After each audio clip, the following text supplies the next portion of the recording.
नमस्कार, आप देख रहे हैं एडी लाइव 24 खबरें जो आईना दिखाती हैं। कानपुर नगर की गोविंद नगर विधानसभा की बदहाली, बेरोजगारी और अपराध पर कांग्रेस का बड़ा हमला। कांग्रेस पार्टी के वरिष्ठ नेता डॉक्टर प्रभात मिश्रा ने नगर के बिगड़ती व्यवस्था, बढ़ती बेरोजगारी, टूटी सड़कों और अपराध के मुद्दे पर सरकार को घेरा। उन्होंने कहा, जनता मूलभूत सुविधाओं के लिए परेशान है, जबकि विकास के बड़े बड़े दावे किए जा रहे हैं। डॉक्टर मिश्रा ने कहा कि कांग्रेस जनता की आवाज बनकर हर मुद्दे को मजबूती से उठाएगी। 100 दिनों में बदलाव का दावा डॉक्टर प्रभात मिश्रा बोले। कानपुर से के द्विवेदी की ये खास रिपोर्ट। न्यूज़ 24 मैं हूं के द्विवेदी। आज मैं कांग्रेस के वरिष्ठ नेता डॉक्टर प्रभात मिश्रा के कार्यालय पर मौजूद हूं और उनसे हम आज कांग्रेस की स्थिति और परिस्थिति को लेकर, या कांग्रेस में इस समय क्या चल रहा है, कांग्रेस की इस समय देश में क्या स्थिति है, बड़े नेताओं की क्या एक्टिविटीज़ है संगठन को मजबूत करने के लिए, उस पर चर्चा करेंगे। और जानकारी ये भी मिली है कि वो विधानसभा गोविंद नगर से चुनाव भी लड़ना चाहते हैं, टिकट की उनकी दावेदारी भी है। तो उनसे जानेंगे, उनसे गोविंद नगर विधानसभा के विकास के बारे में जानेंगे, समस्याओं के बारे में जानेंगे और कई चीज़ें उनसे पूछेंगे और उनसे बात करेंगे कि आखिर उन्होंने गोविंद नगर विधानसभा ही चुनाव क्यों किया है। और भी तमाम विधानसभाएं हैं, तो ये अभी उनसे जानेंगे और भी आपसे बात करेंगे। तो आइए चलते हैं डॉक्टर प्रभात मिश्रा के पास। मैं डॉक्टर प्रभात मिश्रा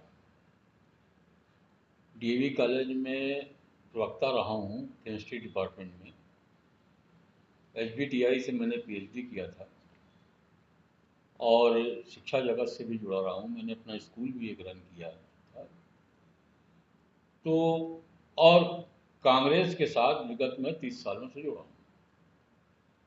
कांग्रेस जानकारी ये मिली है कि आप गोविंद नगर विधानसभा सीट से बतौर कांग्रेस प्रत्याशी चुनाव लड़ना चाहते हैं, क्यों? इस वजह से लड़ना चाहते हैं चुनाव कि आप पहले 2012 का या 2009 से जो परसीमन हुआ विधानसभा का, तो ये गोविंद नगर विधानसभा में का जो बनी है, वो 6 वार्ड लिए गए हैं आपके कल्याणपुर से, 6 वार्ड लिए गए, सीसामऊ से 6 वार्ड लिए गए हैं गोविंद नगर विधानसभा से। इनको मिला के गोविंद नगर विधानसभा बन गई। बाकी जो वार्ड थे गोविंद नगर की विधानसभा के, वो किदवई नगर विधानसभा में है और कुछ जो है छावनी विधानसभा में।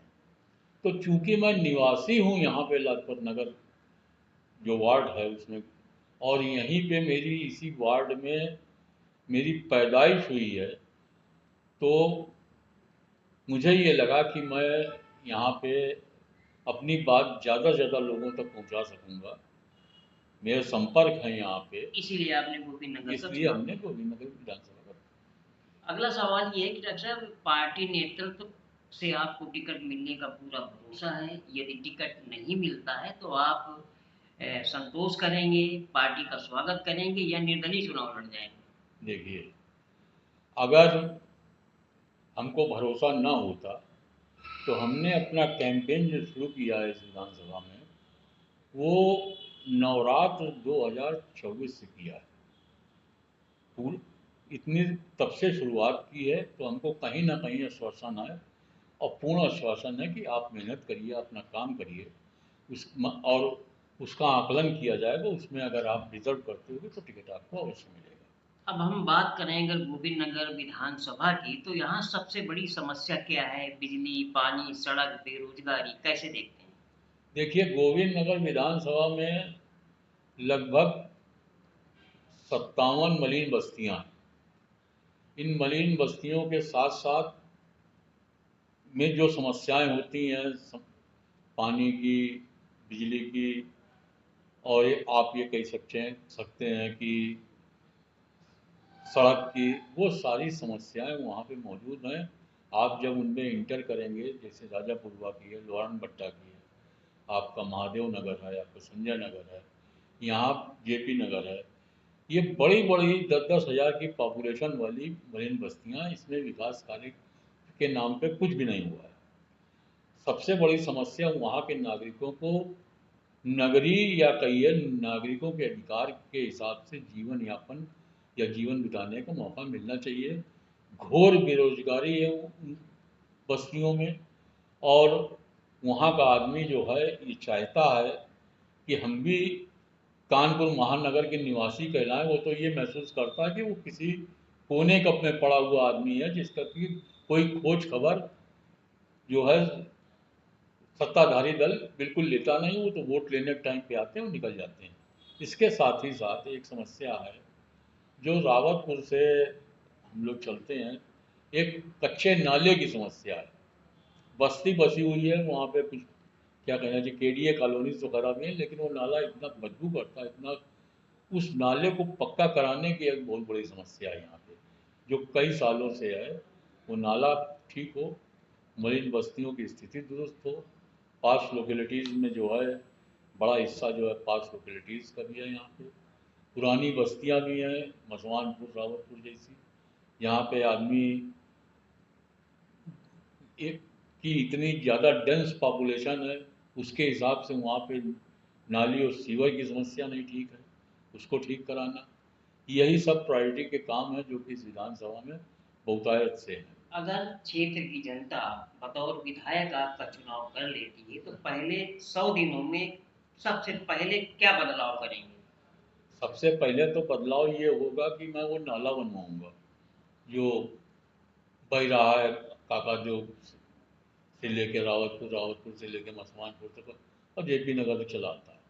उस नाले का बनना बहुत जरूरी, क्योंकि वो पूरे क्षेत्र में इतनी बदबू फैलाए हुए, काफ़ी चौड़ा नाला है वो। अगर आप मौका लगेगा मैं चल के आपको दिखाऊंगा, जैसे गंदा नाला टाइप था उस टाइप से वो तो पक्का हो गया। इसको भी पक्का कराने का ये एक रहेगा। दूसरे, इस बात पे सरकार को मजबूर करेंगे कि जो इंदिरा जी की मलिन बस्तियों में मालिकाना हक दिलाने की वहाँ पे मकानों को की योजना थी, जो कहीं कहीं लागू भी हुई है, उसको किसी तरीके से लागू कराया जाए और जो वहाँ के निवासी हैं उनको मालिकाना हक दिलाया जाए। गोविंद नगर विधानसभा में भाजपा, सपा, बसपा और भी दल हैं, तो इन दलों के बीच में अपने मुकाबले को आप कैसे देखते हैं?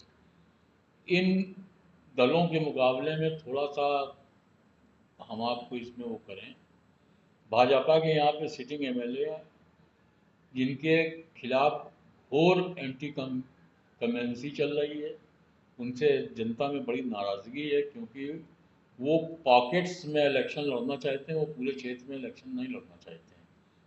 घोर नाराज़गी है उनसे, नंबर एक चीज़। और भाजपा की जो राष्ट्रीय नीतियां हैं उनकी वजह से भी जनता में काफ़ी आक्रोश है, और उस आक्रोश की वजह से मुझे ये लगता है कि इस बार यहाँ पे भाजपा के कैंडिडेट का जीतना मुश्किल है। जहाँ तक आपने सपा की बात की, सपा इंडिया गठबंधन का हिस्सा है, कांग्रेस भी उसका हिस्सा है, और 99.99% सपा से कांग्रेस का गठबंधन होगा।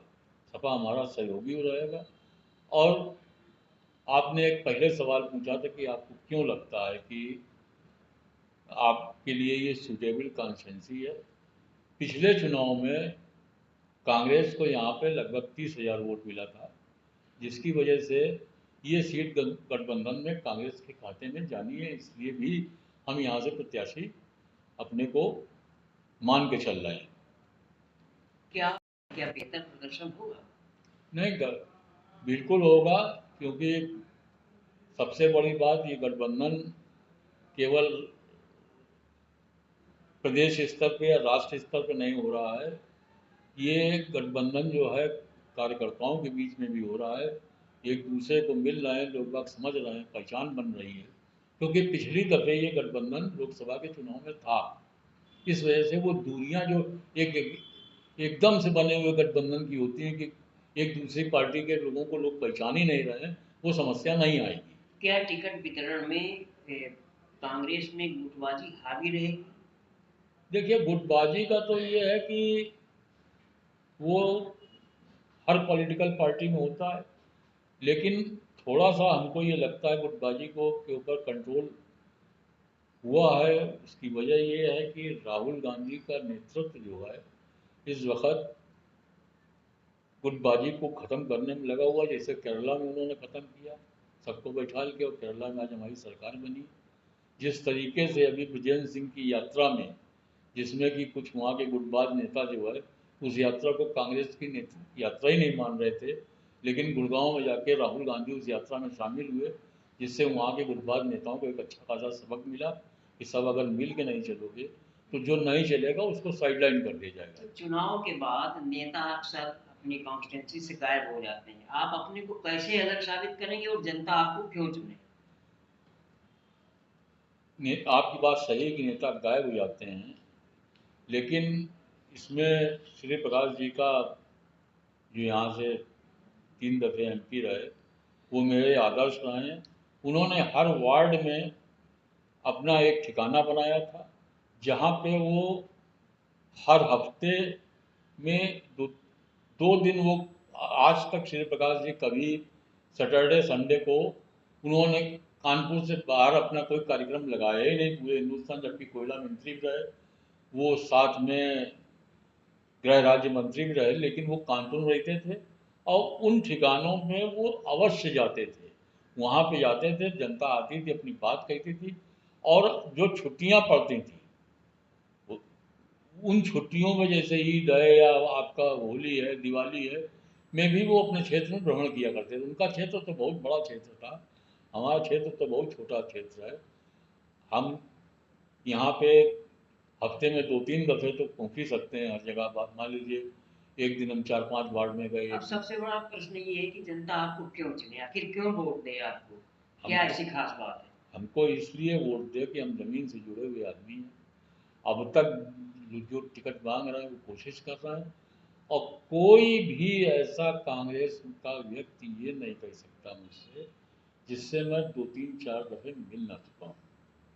और ये तो बात हुई पार्टी की, और दूसरे चूँकि हमारा क्षेत्र से बहुत परिचय रहा, कल्याणपुर असेंबली लगती थी किसी टाइम में, लाजपत नगर वार्ड रावतपुर लगता था, बसवानपुर लगता था, नवीन नगर लगता था।